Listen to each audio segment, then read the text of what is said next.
রাজনৈতিক বিভেদ এবং তিক্ততা কোন পর্যায়ে পৌঁছেছে যে আমির খসরু মাহমুদ চৌধুরী বলছেন যে কিছু কিছু রাজনৈতিক দল নিজেরাই দেশের মালিক হতে চাইছে।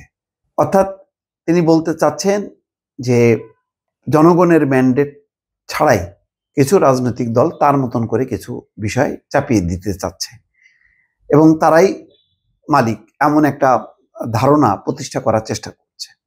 তারা জুলাই গণঅভ্যুত্থানের দোহাই দিচ্ছে, কিন্তু জুলাই গণঅভ্যুত্থানের চেতনার আলোকে জনগণের সমর্থন নিয়ে সরকার গঠন করা এবং জুলাই চেতনা বাস্তবায়ন করা এই বিষয়ে তারা যেতে চাইছে না।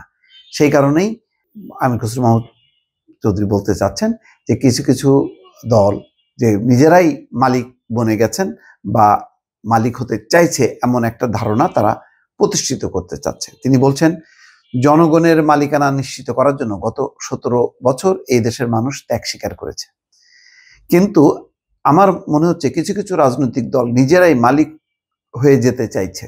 আপনারা মালিক হবেন কেন? মালিক তো জনগণ। দলগুলো ঐক্যমত্যের বাইরে গিয়েও নিজেদের দাবি জোর করে আদায় করার চেষ্টা করছে, অর্থাৎ যে বিষয়ে ঐক্যমত্য হয়েছে তার বাইরে যে তারা নিজেদের দাবি আদায় করার চেষ্টা করছে।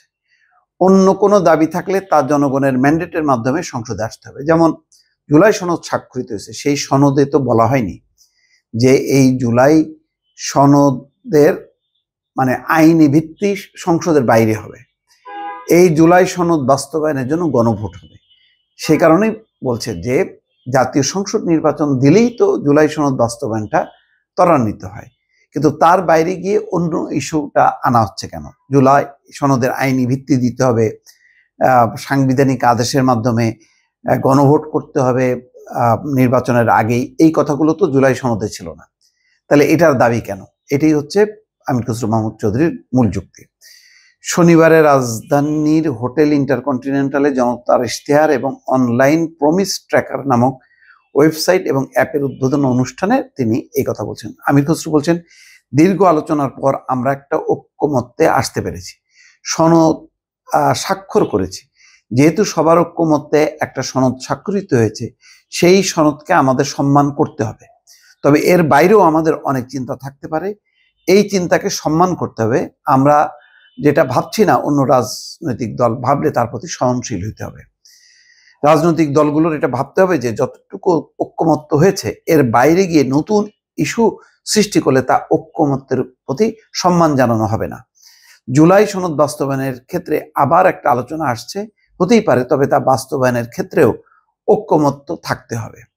তো যাই হোক, মোট কথা যে এই যে মানে এখন বিষয়টা হচ্ছে যে বিএনপির ফোকাস পয়েন্টটা হচ্ছে জাতীয় সংসদ নির্বাচন, জাতীয় সংসদ নির্বাচনের মধ্য দিয়ে জুলাই সনদ বাস্তবায়ন করা।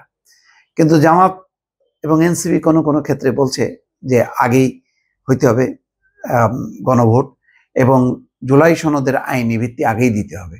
পার্লামেন্টের উপর বিশ্বাস নেই, পার্লামেন্টে যারা জিতবে মানে বিএনপিকে টার্গেট করছে তারা বাস্তবায়ন করবে না, সেই কারণে আগেই দিতে হবে।